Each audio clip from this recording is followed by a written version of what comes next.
Selamat siang Bu Rona, selamat siang teman-teman KP3A. Perkenalkan, nama saya Goni Nafisha Fitri dari kelas KP3A Politeknik Negeri Semarang. Pada siang hari ini saya akan mempresentasikan mengenai bank auditing.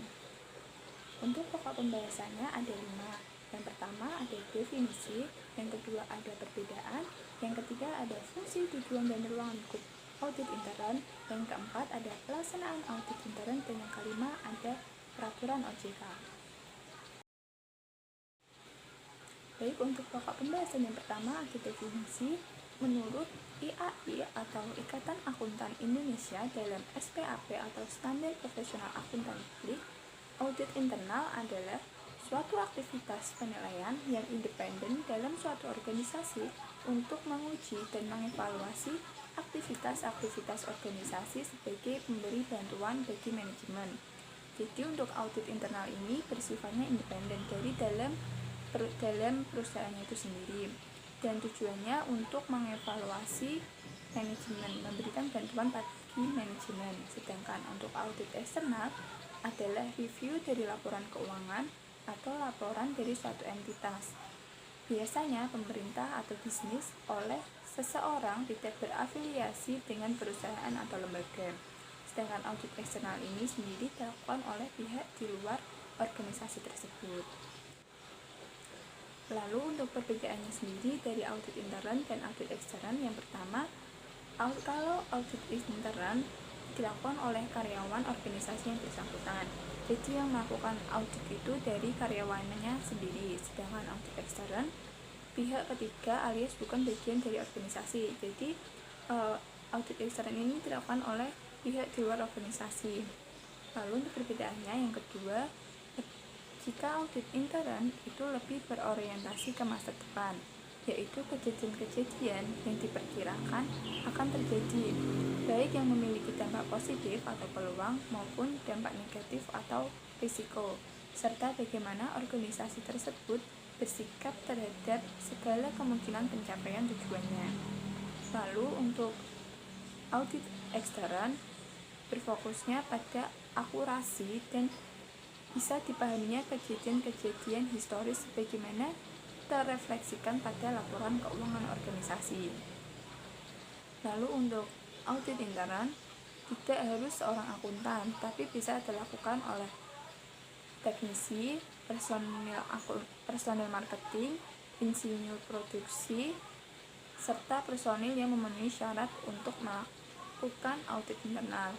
Jadi untuk audit internal sendiri ini tidak harus seorang akuntansi, tapi bisa dilakukan oleh siapa saja yang terpenting memiliki atau memahami mengenai audit internal tersebut.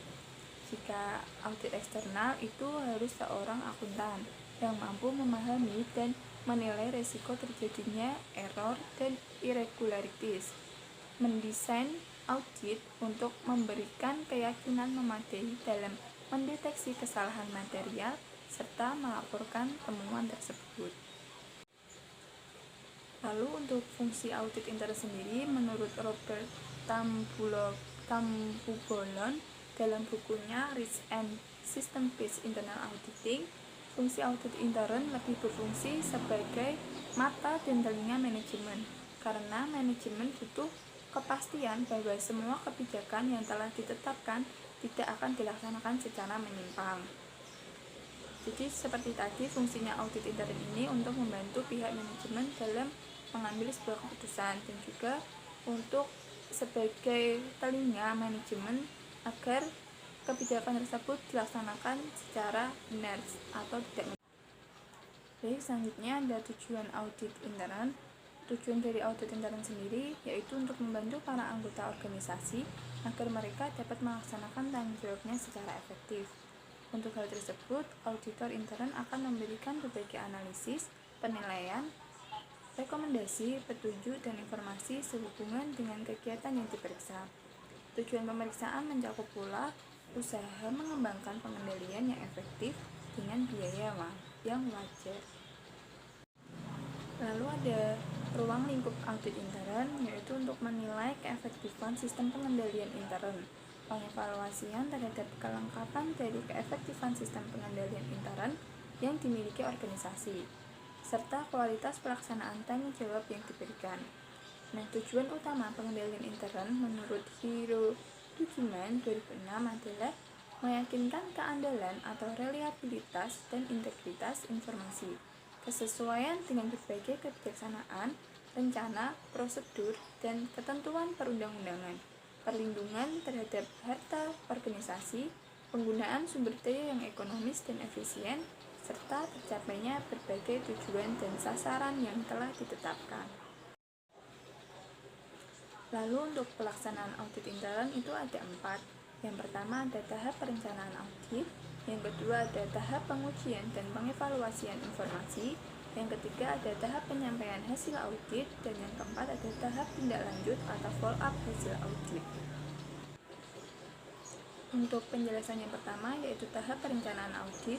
Jadi perencanaan tersebut dibuat untuk menentukan objek yang akan diaudit atau diprioritaskan atau diprioritas audit, arah dan pendekatan audit, perencanaan alokasi sumber daya dan waktu, dan merencanakan hal-hal lainnya yang berkaitan dengan proses audit. Jadi setiap akan melakukan audit harus dilakukan perencanaan terlebih dahulu. Lalu menurut Hiro Tujiman 2006, perencanaan haruslah didokumentasikan dan harus meliputi yang pertama, penetapan tujuan audit dan lingkup pekerjaan. Yang kedua, memperoleh informasi dasar tentang kegiatan-kegiatan yang akan diperiksa. Yang ketiga, penentuan berbagai tenaga yang diperlukan untuk melaksanakan audit. Yang keempat, pemberitahuan kepada para pihak yang dipandang perlu. Yang kelima, melaksanakan survei untuk mengenali kegiatan yang diperlukan, risiko-risiko, dan pengawasan-pengawasan. Lalu yang keenam, ada penulisan program audit. Yang ketujuh, ada menentukan bagaimana, kapan, dan kepada siapa hasil-hasil audit akan disampaikan. Dan yang terakhir, yaitu memperoleh persetujuan bagi rencana kerja audit. Untuk tahap yang kedua ada tahap pengujian dan pengevaluasian informasi. Menurut Hiro Tujiman 2006, proses pengujian dan pengevaluasian informasi adalah yang pertama, dikumpulkannya berbagai informasi tentang seluruh hal yang berhubungan dengan tujuan-tujuan pemeriksaan dan lingkup kerja. Yang kedua, informasi haruslah mencukupi, kompeten, relevan, dan berguna untuk membuat suatu dasar yang logis bagi temuan audit dan rekomendasi-rekomendasi. Lalu yang ketiga, adanya prosedur-prosedur audit termasuk teknik-teknik pengujian. Lalu yang keempat, dilakukan pengawasan terhadap proses pengumpulan, penganalisaan, penafsiran, dan pembuktian kebenaran informasi. Lalu yang terakhir, dibuat kertas kerja pemeriksaan. Lalu untuk tahap ketiga yaitu tahap penyampaian hasil audit. Audit intern harus melaporkan kepada manajemen apabila terdapat penyelewengan atau penyimpangan-penyimpangan yang terjadi di dalam suatu fungsi perusahaan dan memberikan saran-saran atau rekomendasi untuk perbaikannya. Menurut Hiro Tujiman 2006, audit intern harus melaporkan hasil audit yang dilaksanakannya, yaitu yang pertama, laporan tertulis yang ditandatangani oleh ketua audit intern. Yang kedua, pemeriksa intern harus terlebih dahulu mendiskusikan kesimpulan dan rekomendasi. Yang ketiga, suatu laporan haruslah objektif, jelas, singkat, terstruktur, dan tepat waktu. Lalu yang keempat, laporan haruslah mengemukakan tentang maksud, lingkup, dan hasil dari pelaksanaan pemeriksaan. Lalu yang kelima, ada laporan mencantumkan berbagai rekomendasi. Dan yang terakhir yaitu pandangan dari pihak yang diperiksa tentang berbagai kesimpulan dan rekomendasi dapat pula dicantumkan dalam laporan pemeriksaan. Lalu yang terakhir ada tahap tindak lanjut hasil audit. Audit intern terus-menerus meninjau atau melakukan tindak lanjut atau follow up untuk memastikan bahwa terhadap temuan-temuan pemeriksaan yang dilakukan telah dilaksanakan tindakan yang tepat.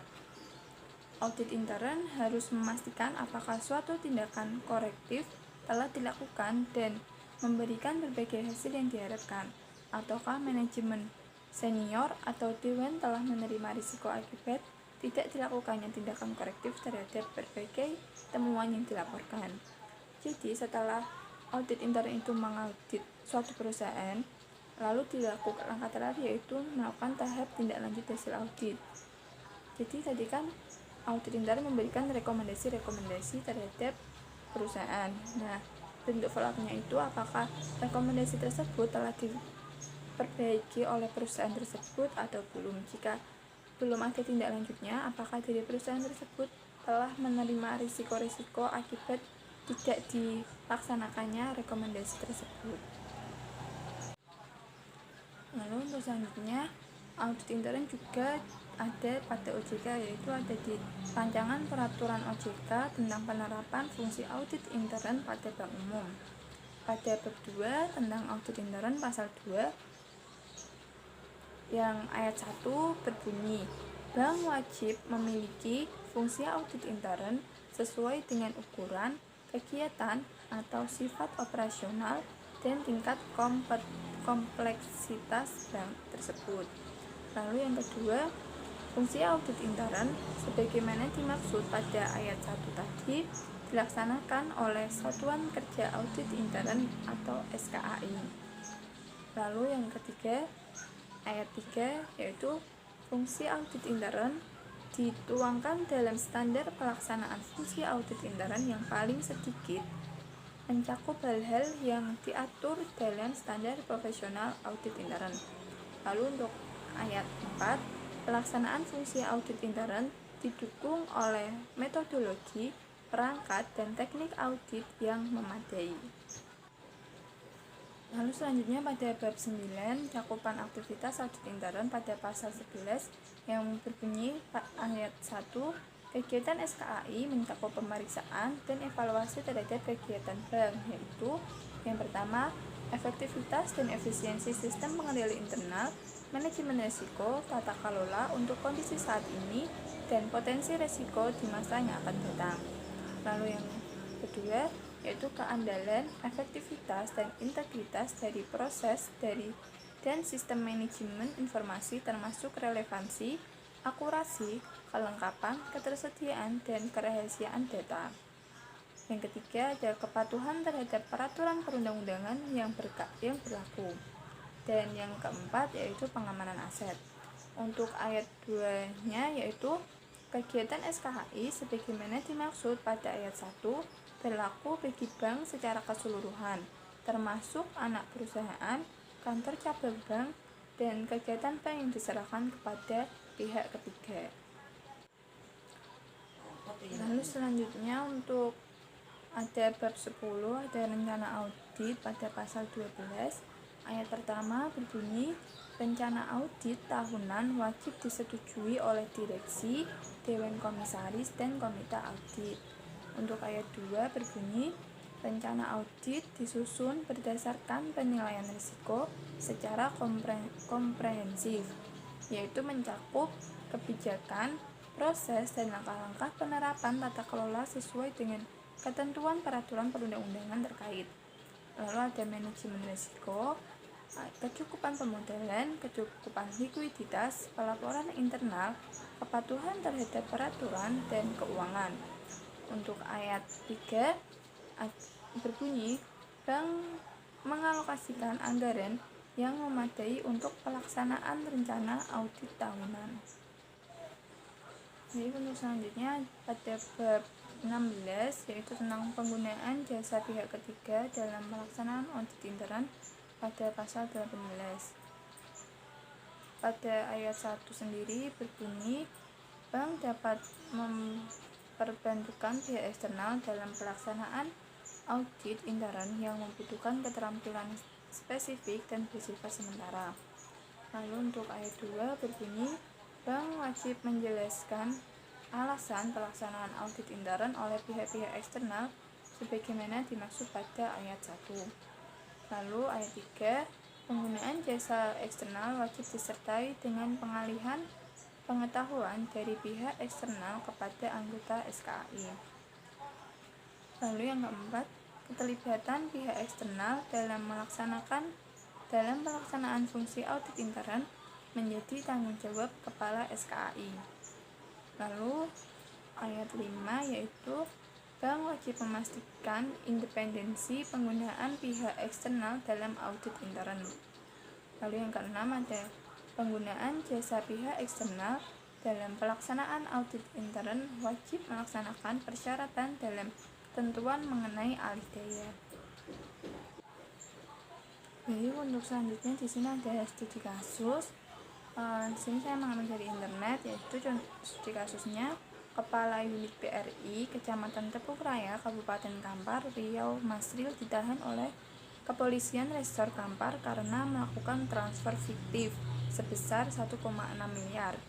Kasus transfer fiktif ini dilaporkan oleh Kepala BRI Kabupaten Kampar, Sudarman, dan seorang pegawai di BRI Rustian Marta.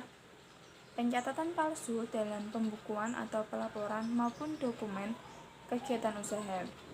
Laporan atau transaksi rekening bank yang dilakukan tersangka sebesar 1,6 miliar. Itu tanpa disertai uangnya. Jadi hanya sekedar tulisan saja namun tidak ada uangnya. Hanya dalam catatan ada transfer uang, faktanya fiktif. Seperti dilansir detik.com, kronologi transfer fiktif ini bermula pada Rabu 23 Februari lalu saat tim pemeriksa internal dari BRI Cabang Bangkinang, Ibu Kota Kabupaten Kampar melakukan pemeriksaan ke unit BRI Tapung. Ditemukan kejanggalan transaksi. Hasil pemeriksaan itu menyebutkan adanya kejanggalan antara jumlah saldo neraca dengan kas tidak seimbang. Setelah dilakukan pemeriksaan lebih lanjut, adanya pembukuan setoran kas sebanyak 1,6 miliar.